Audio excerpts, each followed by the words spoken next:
So if you are looking to pass some prop firm challenges such as FTMO or funding talent, is it worth learning some smart money concepts in order to do that? Now, you don't have to go and learn smart money concepts from beginning to end. You can kind of add these little tweaks into your current strategy in order to gain that extra edge and improve those risk to rewards. And that's what we're going to have a little look at today. So before we go any further, guys, make sure you do leave a like on the video, subscribe to the channel, and also drop a comment down below. Do you agree with our opinion or does yours differ? Let's get back into the action. Hi guys, and welcome back to the Social Traders YouTube channel. So today we're going to be taking a look at how some smart money concepts could improve your chances of passing a funding challenge such as FTMO, funding talent, 5%ers, whichever one you want to do. Now, I've got a bit of an example here on dollar Swiss, and this is a great example. This is a really good example of how you can just add those adaptations into your strategy in order to gain that edge and improve those risk to rewards. Now, looking at dollar Swiss on the daily time frame, what we can clearly see is, the market has shifted to the upside here, and we've then broke to the downside. Now, we can see that when we broke to the downside, we did break this low within the market, okay? And it looks like it did happen because of these orders that we had situated here. So we know that when the market's in these areas, potentially we can see a reversal and a push to the downside. Now, looking lower down, we can see that we have broken structure to the upside here. And again, it's left imbalance and orders behind. So looking at this on the daily time frame, we can see that we're potentially in an area where we could see price push to the downside. We can see that we also have imbalance and we also have orders down here that also give price cause and reason to push lower as well. So you can see on the daily time frame, this is looking great for some potential shorts. Now, what we're going to do is jump all the way down to the hourly time frame here, and we're going to look at how we can actually implement certain things here in order to gain that extra little edge and improve our chances of passing prop firm challenges. Now, if we take a look here on the hourly time frame, and I just clean up all these levels for now, what can we see?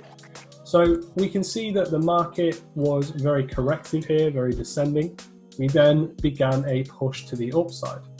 We can then see that up at the top here, we did actually become quite corrective, and we then saw a push to the downside that was quite impulsive. We can see there's not really a rest within that price. It's a little bit impulsive, okay?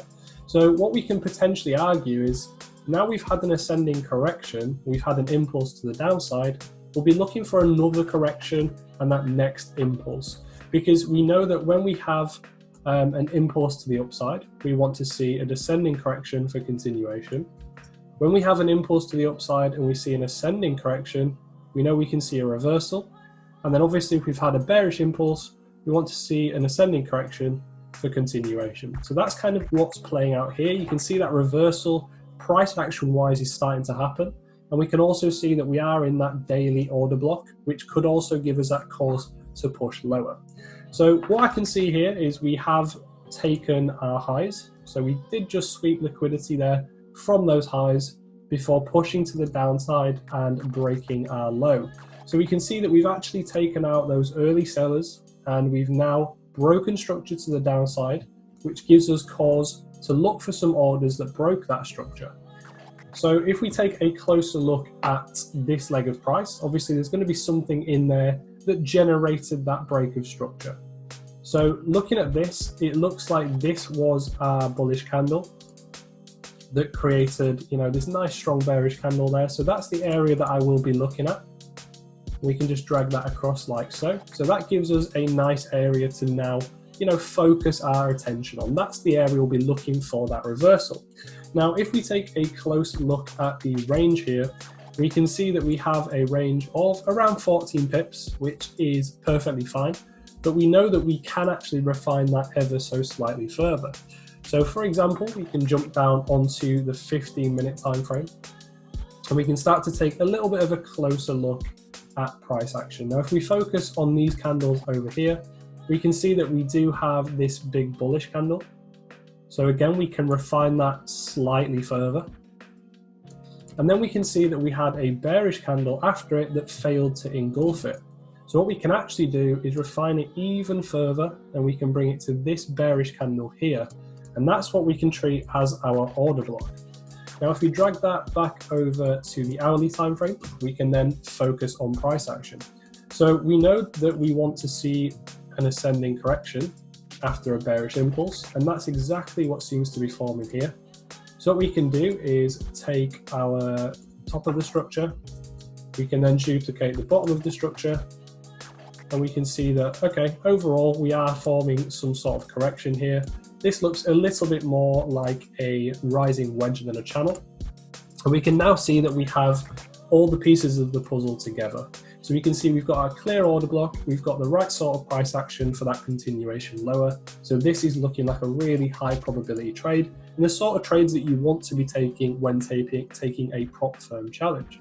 So what we can do is place our sell at the bottom of the order block, and we can bring our limit just above. So we could have a 6 pip stop on this, for example. And if we just target the lows here, we can see that that in fact would pass us funding talent, and it would also pass us a FTMO challenge as well. So this is the sort of setup that I would be looking at going into some sort of challenge. And if I just play this price out, you'll see we tap into that area, and then we go and push to the downside quite impulsively there. So that was a really great example of exactly how, we break down a chart there, and how we can use those smart money concept understandings to get that really nice entry and maximize that risk to reward. So you can see that I haven't really looked at this from a purely, smart money concept way. I haven't got schematics, I haven't got supply and demand or anything like that drawn on here. All I've done is simply understand where structures have broken on the higher time frames, where we could potentially have orders situated, and then where we have that imbalance that gives cause for price to move in a certain direction. So I've used that on the higher time frame to gauge the fact that this could be a bearish reversal area. I've then understood this piece of price action here. So this is ascending, impulsive, ascending. So naturally we're going to see that next impulse. I've then used my understanding of where those order blocks are situated, how we can refine them to gauge that tighter entry, and then I've used that to my advantage. And as you can see, you could have passed, funding talent or FTMO in one trade there using this understanding and using a few of those SMC concepts as well. So hopefully you can take some value from that. Hopefully you can see exactly how that works and how you go about it. If this style of trading does interest you, do feel free to check out our website. As I've said, we do have a full in-depth course that teaches you exactly how we do this, as well as many other tools that can aid your trading, such as a Telegram channel, Slack community, trade recaps, market breakdowns. We do provide all of that for our community members. So hopefully you've enjoyed this one, guys. Hopefully you can take some value from that, and we will see you in the next one.